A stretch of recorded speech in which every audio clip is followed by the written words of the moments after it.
Students, आज का जो हमारा टॉपिक है वो है work done by A constant force. हमारा जो यूनिट है ये है वर्क एनर्जी एंड पावर और हमारा जो टॉपिक है वो है work done by A constant force.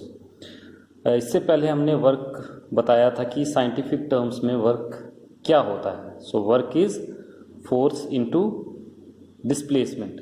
Force जो है और डिस्प्लेसमेंट, यानी जब कोई भी चीज़ हम फोर्स से उसको हिलाते हैं तो हम कहते हैं वर्क इज़ डन। ये है scientific definition. How is work defined in science? Science में वर्क को कैसे डिफाइन किया जाता है या कैसे किया गया है, इसको समझने के लिए हमें पहले क्या करना चाहिए? We shall first consider the case when the force is acting in the direction of displacement. हम सबसे पहले क्या करेंगे, एक केस लेंगे, एक एग्जाम्पल लेंगे, एक मिसाल लेंगे जिसमें फोर्स जो है और जो डिस्प्लेसमेंट है, फोर्स जो हम ताकत लगाएंगे, जोर लगाएंगे, और दूसरा जिस चीज़ पे लगाएंगे जो डिस्प्लेस करेगी यानी अपनी जगह से हिलेगी। अगर हम अपनी साइड से जोर लगाते हैं और वो चीज़ आगे जाती है, मतलब उसी डायरेक्शन में, जिस दिशा में, जिस डायरेक्शन में, जिस साइड हम उसको जोर लगा रहे हैं उसी साइड जाती है। हम पहले इसकी एग्जांपल लेते हैं। हम पहले ऐसे समझते हैं, let a constant force F act on an object. फर्ज करो कि एफ जो फोर्स है वो एक ऑब्जेक्ट पर एक्ट कर रही है, उस पर लगा रहे हैं हम कितनी force? F. Let the object be displaced through a distance S. चलो हम ये मानते हैं कि वो अपनी जगह से हिली। कितनी हिली? जिस साइड, जिस डायरेक्शन में हमने जोर लगाया, फोर्स लगाई, उस डायरेक्शन में वो एस दूरी तक, एस डिस्टेंस तक वो डिस्प्लेस हुई, यानी वहां से हिली, आगे गई। किस डायरेक्शन में? डायरेक्शन ऑफ फोर्स में। Let W be the work done. हम मानते हैं डब्ल्यू जो है वो वर्क डन है, हमने डब्ल्यू काम किया है। क्यों? क्योंकि हमने जोर भी लगाया है और फोर्स जो ऑब्जेक्ट है वो डिस्प्लेस भी हुई है। जोर कितना लगाया है? एफ। डिस्प्लेस कितनी हुई है, अपनी जगह से हिली कितनी है फोर्स की डायरेक्शन में? एस। सो डब्ल्यू जो है वो हम मानेंगे कि वर्क डन है। जब हम वर्क डन को, जो वर्क है उसको डिफाइन करेंगे तो work done is equal to force into displacement होता है, force multiply displacement. So W is equal to force जो हमने लगाई F, displacement S, W is equal to F into S. So work done जो है वो फोर्स इंटू डिस्प्लेसमेंट हो गया। Thus work done by a force acting on an object is equal to, किसके बराबर होगा work? Magnitude of the force multiplied bye displacement या फिर multiplied by distance moved in the direction of force. So work done is equal to force जितनी हमने लगाई F और multiply displacement S. और ये डिस्प्लेसमेंट किस डायरेक्शन में है? फोर्स की डायरेक्शन में। Work has only magnitude and no direction. Work का सिर्फ मैग्नीट्यूड होता है, उसकी डायरेक्शन नहीं होती, यानी ये स्केलर क्वांटिटी है, वेक्टर क्वांटिटी नहीं होती। इन इक्वेशन 3.1 ये जो टेबल है इसमें फोर्स एफ जो है वो 1 न्यूटन है अगर हम माने, और जो डिस्प्लेसमेंट है, डिस्प्लेसमेंट हम किस में मापेंगे? कितनी हमसे दूर चीज़ खड़ी है, हम या मीटर में नापते हैं या किलोमीटर में, तो इसमें हम मीटर में देखते हैं। फोर्स हमने 1 न्यूटन लगाई, जोर 1 न्यूटन लगाया, और वो डिस्टेंस एस है 1 metre. So then work done by the force कितना होगा? 1 Newton metre.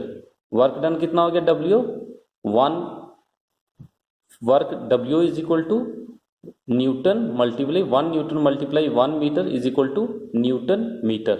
So work done हो गया न्यूटन मीटर। ये इसका ऐसा हेयर यूनिट ऑफ वर्क क्या है? यूनिट ऑफ वर्क है newton metre or joule.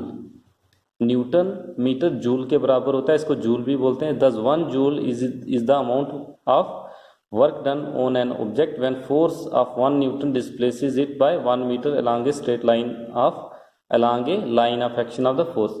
So 1 joule जो है, 1 जूल काम तब होगा, एक हम बोलेंगे work done is equal to 1 joule when force of 1 Newton, when force of 1 Newton displaces an object,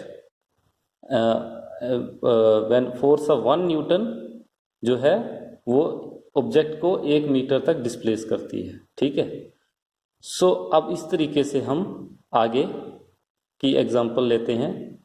आगे एग्जांपल है, इसमें हम देखते हैं, consider another situation in which the force and the displacement are in the same direction. दोनों ही वैसे ही एक ही डायरेक्शन में है, फोर्स भी और डिस्प्लेसमेंट भी। A baby pulling a toy car parallel to the ground as shown. The baby has exerted a force in the direction of displacement of the car. In this situation, the work done will be equal to the product of the force and displacement. In such situation, the work done by the force is taken as positive. ऐसे ही जैसे हमने पहले पढ़ा, हम जोर लगा रहे हैं और उसी डायरेक्शन में, जिस साइड जोर लगा रहे हैं उसी डायरेक्शन में डिस्प्लेसमेंट हो रही है। ऐसे केसेस में क्या होता है, हम हमेशा डिस्प्लेसमेंट या हम वर्क जो है उसको पॉजिटिव लेते हैं, क्योंकि जिस डायरेक्शन में हम फोर्स लगा रहे हैं उसी डायरेक्शन में, अगर हम यहाँ से किसी चीज़ पर धक्का लगा रहे हैं तो गाड़ी आगे की तरफ जा रही है, मतलब वर्क डन जो है वो पॉजिटिव है। कंसीडर ए सिचुएशन इन विच, अब हम दूसरी एक मिसाल लेते हैं, एक सिचुएशन ऐसी लेते हैं, एक ऐसे हालात लेते हैं जिसमें क्या होता है, ऑब्जेक्ट जो है वो डिस्प्लेस होती है by the action of forces and we identify one of the forces. हम एक उस फोर्सेस को आइडेंटिफाई करते हैं। F acting opposite to the direction of the displacement. जो डिस्प्लेसमेंट है अब ये फोर्स के अपोजिट होती है, मतलब जिस साइड हम फोर्स लगाते हैं डिस्प्लेसमेंट उसके अपोजिट होती है, यानी फोर्स और डिस्प्लेसमेंट में 180 डिग्री का फर्क है, यानी एक आगे की तरफ जा रहा है और दूसरा पीछे की तरफ। अगर हम जोर लगा रहे हैं आगे की तरफ तो डिस्प्लेसमेंट पीछे की तरफ हो रही है। इस सिचुएशन में work done by the force F is taken as negative. उसमें फोर्स को नेगेटिव लिया जाता है और उसमें माइनस साइन इस्तेमाल किया जाता है। The work done by the force is F x minus S minus F S, मतलब फोर्स जो है वो डिस्प्लेसमेंट के अपोजिट वहाँ पे हो जाती है, और फोर्स एक साइड लगती है, डिस्प्लेसमेंट दूसरी साइड लगती है। ठीक है, सो हम उसको कैसे लेंगे, 4 मल्टीप्लाई, ये x नहीं है, ये 4 मल्टीप्लाई, अगर फोर्स पॉजिटिव है और दूसरा अपोजिट डिस्प्लेसमेंट नेगेटिव है तो हम s माइनस एस लेंगे। अगर फोर्स माइनस की तरफ है, पीछे की तरफ है, तो हम उसको माइनस एफ लेंगे। सो ये हमारा जो है वर्क डन है। कैसे पॉजिटिव होता है, नेगेटिव होता है, वर्क कैसे हम उसको डिफाइन कर सकते हैं यहाँ साइंटिफिक टर्म में।